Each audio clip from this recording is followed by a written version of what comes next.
குவியம் தி ஃபோக்கஸ். உண்மை நிகழ்வுகள் பற்றிய தெளிவான விரிவான பார்வை. குவியம் தி focus.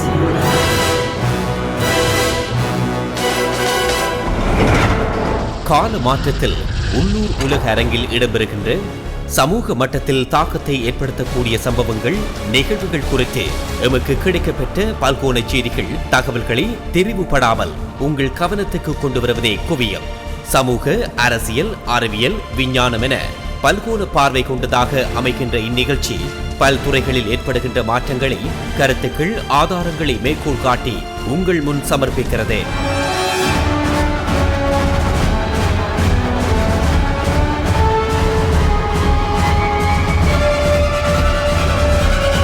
Kuviyam, the focus.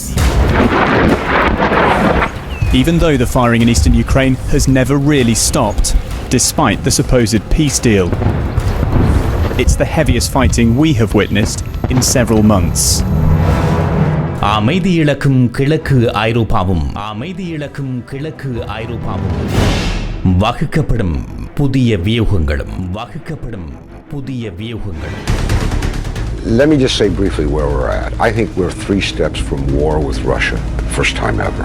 There's talk of moving NATO troops to the Polish West Ukrainian border. If so, Putin will almost certainly send 100,000 troops into South and East Ukraine. He's only in Crimea now. That's the Cuban Missile Crisis, only worse. And then the next step, let's don't even talk about it.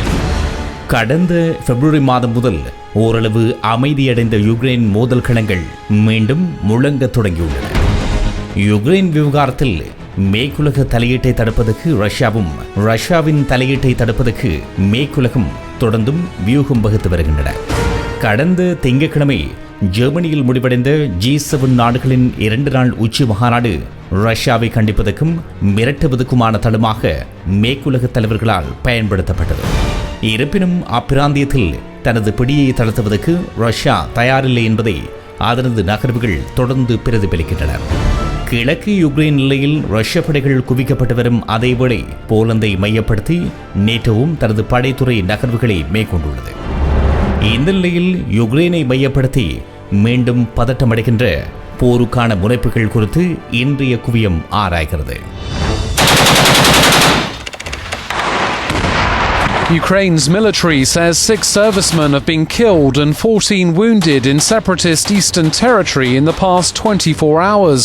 A 4-month-old truce has curbed large-scale fighting, but there are still deadly skirmishes. It's particularly tense around the airport near rebel-controlled Donetsk city.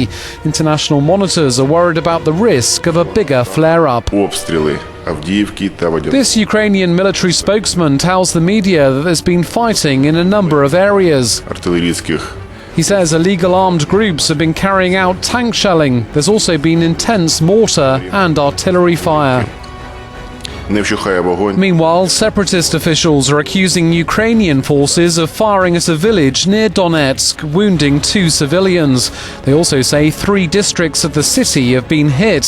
Monitors claim neither side has completed the withdrawal of heavy weapons, as agreed in the ceasefire deal. யுக்ரைனில் மீண்டும் வெடித்திருக்கின்ற மோதல்கள் காரணமாக நாளாந்தம் உயிரிழப்புகள் ஏற்பட்டு வருகின்றன. இம்மாதம் மட்டும் 50க்கும் அதிகமானவர்கள் உயிரிழந்திருப்பதாக அறிவிக்கப்படுகிறது. கடந்த 24 மணி நேரத்தில் 6 யுக்ரைன் படைகள் கொல்லப்பட்டதாகவும் மேலும் பலர் காயமடைந்ததாகவும் சனிக்கிழமை அறிவிக்கப்பட்டது. மறுபுறத்தில் கிளர்ச்சியாளர்களின் கட்டுப்பாட்டு பகுதிகள் மீது யுக்ரைன் படைகளும் தாக்குதல்களை மேற்கொண்டு வருகின்றன. இம்மோதல்கள் தொடர்பில் யுக்ரைன் படைகளும் யுக்ரைன் கிளர்ச்சியாளர்களும் ஒருவரையொருவர் குற்றம் சாட்டி வருகின்றனர். இந்த நிலையில் கடந்த பிப்ரவரி மாதம் பெலாரஸ் தலைநகர் மின்ஸ்கில் எட்டப்பட்ட அமைதி உடன்பாடு ஆபத்தை எதிர்கொண்டிருக்கிறது. தற்போது வெடித்திருக்கின்ற சிறு மோதல்கள் முழு அளவிலான போருக்கு வழிவகுத்து விடலாம் என்ற அச்சம் தற்பொழுது அதிகரித்திருக்கிறது. In the eastern Ukrainian town of Marinka, army convoys now patrol the streets where landmarks bear fresh scars from the latest violence. A surge in fighting there between the army and pro-Russian rebels has not only put troops on high alert, it has sparked new tensions at the United Nations. U.S. Ambassador to the UN Samantha Power Yet Russia and the separatists it trains, arms, fights alongside, and with whom it shares command and control systems in eastern Ukraine, continues to ignore this consensus, flouting the commitments it made at Minsk. The recent fighting in the Donbass region has gone far beyond the regular low-level skirmishes that have flared since the ceasefire began in February. The Organization for Security and Cooperation in Europe blames both sides, saying Kiev's forces and the rebels are putting civilians at risk. Russia's UN ambassador Vitaly Churkin says a critical moment has come, and it's up to Ukraine to keep the peace. If we allow Kiev to continue to not implement the absolutely necessary measures with regards to Donbass, the situation could fall out of control with unpredictable consequences. Moscow has denied aiding the separatists, though Kiev forces say they have the evidence to prove Russia's support. Meanwhile, at the United Nations, there are real fears that the shaky peace has begun to unravel. தற்போது கொள்கை அளவில் நடைமுறையில் இருக்கின்ற அமைதி ஒப்பந்தம் பிப்ரவரி மாதம் Germany மற்றும் France ஆகியவற்றின் அனுசரணையுடன் மின்ஸ்கில் கைச்சாத்திடப்பட்டது.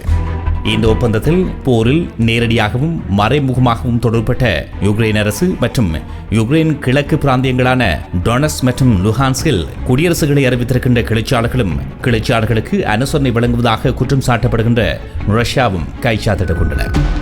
இது கடந்த ஆண்டு முதல் முன்னெடுக்கப்பட்ட அமைதி முயற்சிகளின் பயனாக மிகுந்த சவால்களுக்கு மத்தியில் எட்டப்பட்ட இணக்கப்பாடாக வர்ணிக்கப்பட்டது. இதன் பிரகாரம் முன்னரங்க நிலைகளிலிருந்து கனரக ஆயுதங்களையும் படைகளையும் விலக்கிக் கொள்வதற்கும் நல்லெண்ண நடவடிக்கைகளை முன்னெடுப்பதற்கும் வாய்ப்பை ஏற்படுத்தி கொடுத்தது.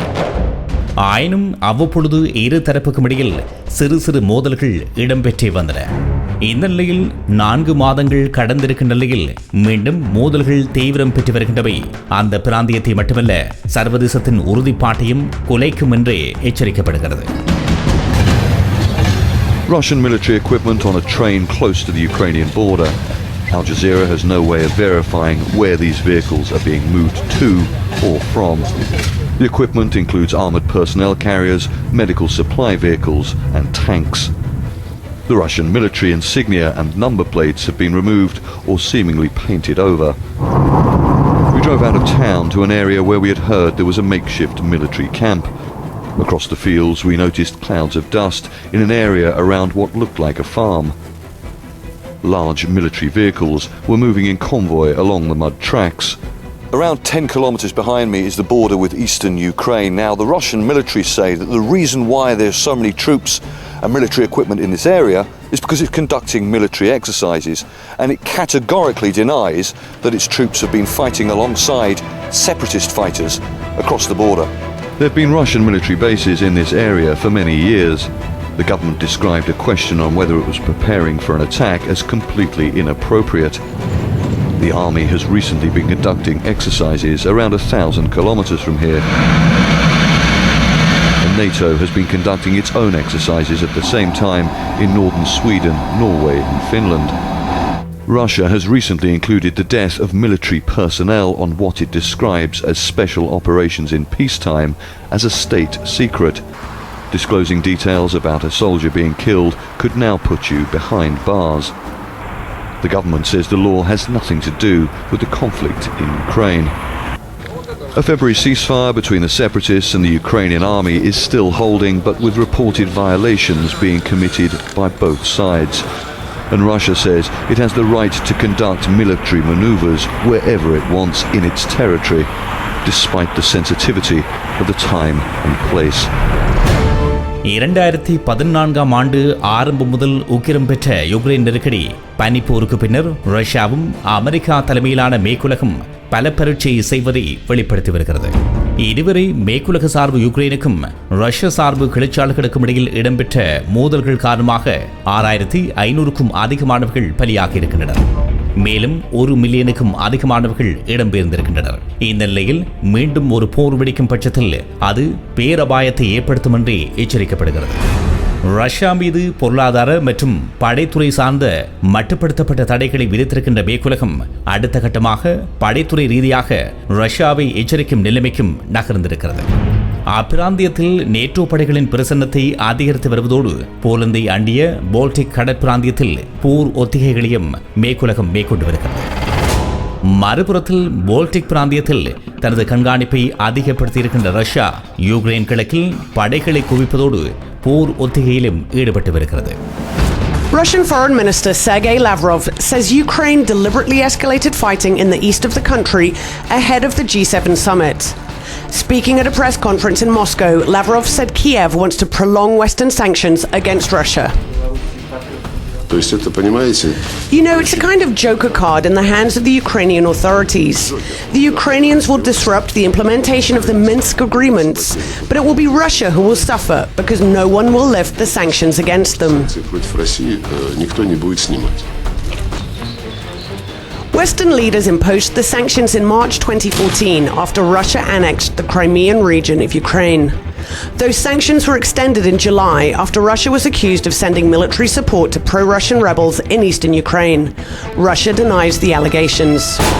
இந்த நிலையில் ரஷ்யா மீதான தடைகளை இறுக்குவதற்கான முனைப்புகளை மேற்குலகம் முன்னெடுத்து வருவதோடு வார்த்தை போரிலும் ஈடுபட்டு வருகிறது. அமெரிக்க மற்றும் ஐரோப்பிய தலைவர்கள் ரஷ்யாவை கடுமையாக மிரட்டும் நிலைமைக்கு நகர்ந்திருக்கிறார்கள்.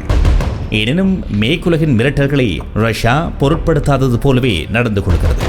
குறிப்பாக நேட்டோ படை பிரசன்னம் கிழக்கு ஐரோப்பாவில் அதிகப்படுத்தப்படுகின்றவை மற்றொரு கியூபன் மிசைல் கிரைசிஸ் போன்ற பதட்டத்தை அதிகரித்திருக்கிறது.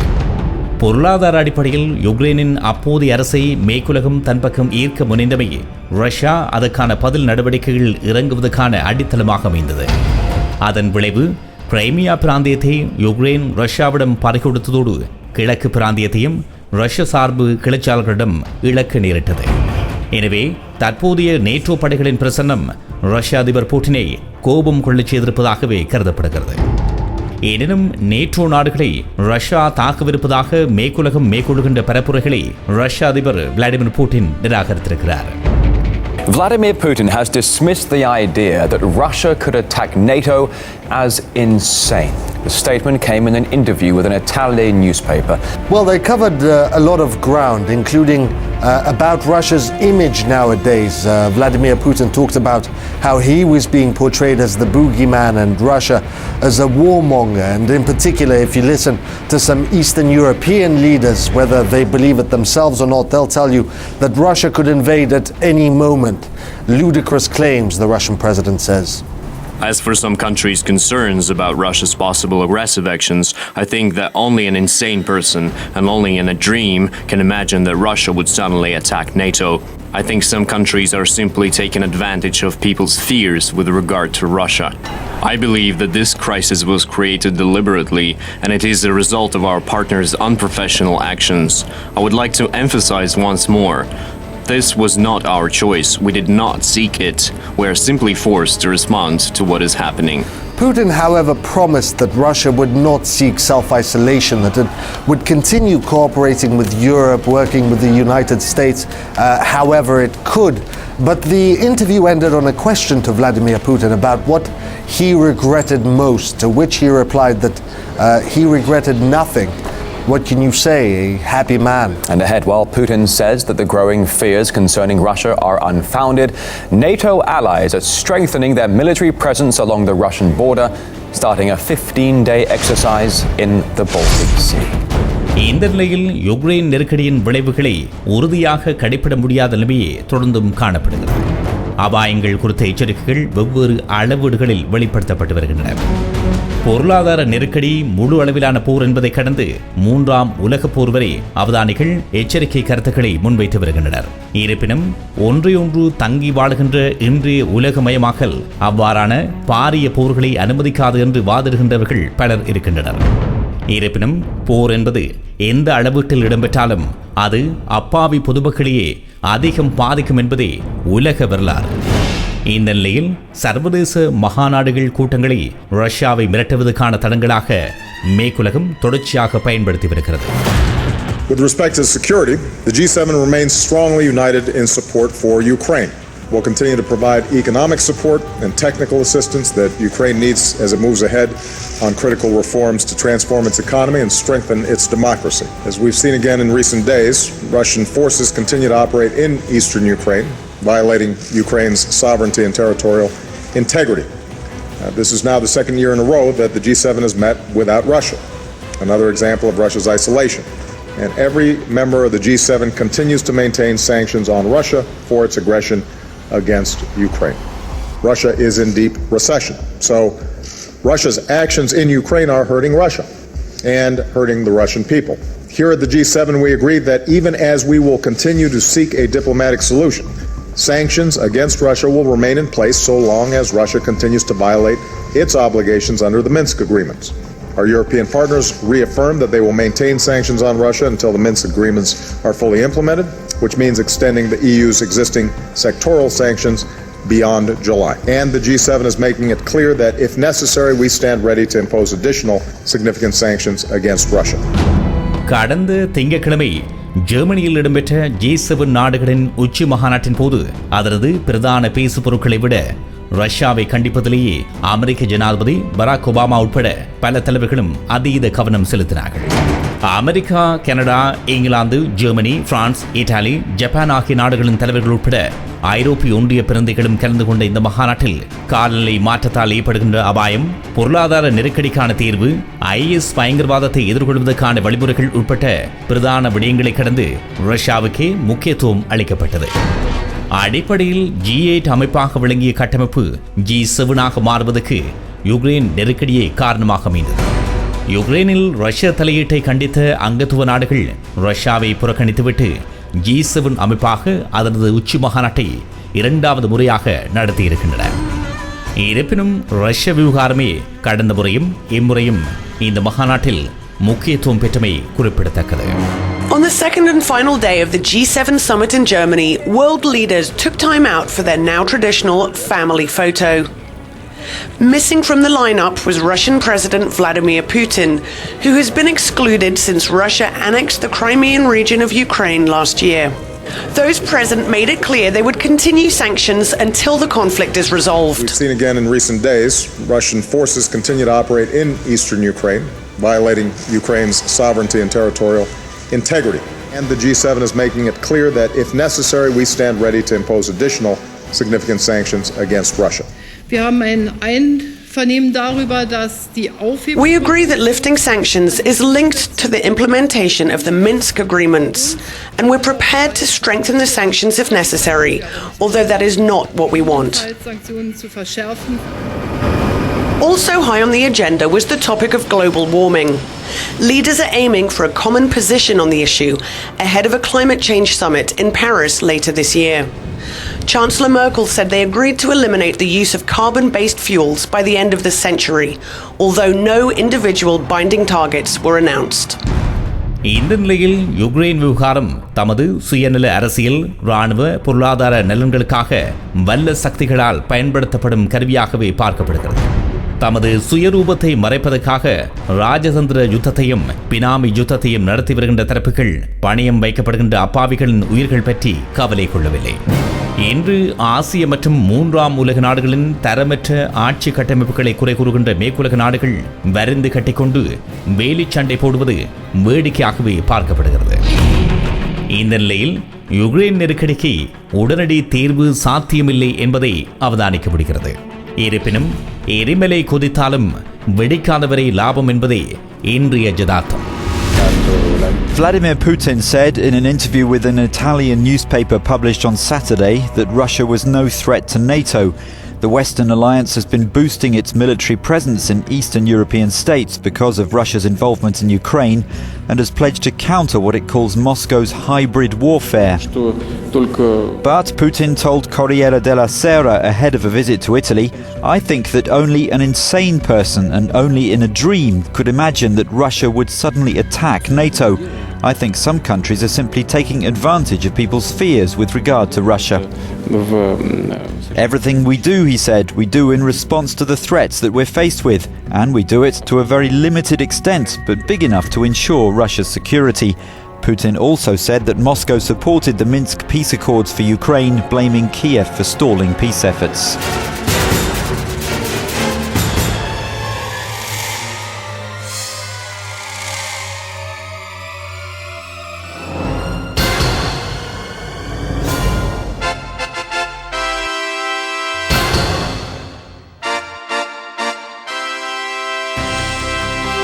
நேர்கள் இதுவரை கேட்டது குவியம் தி ஃபோக்கஸ். எழுத்துருவாக்கம் மற்றும் குரல் வடிவம் உதயன் எஸ் பிள்ளை. பின்னணி ஒலிச்சேர்க்கை KB கலைரூபன்.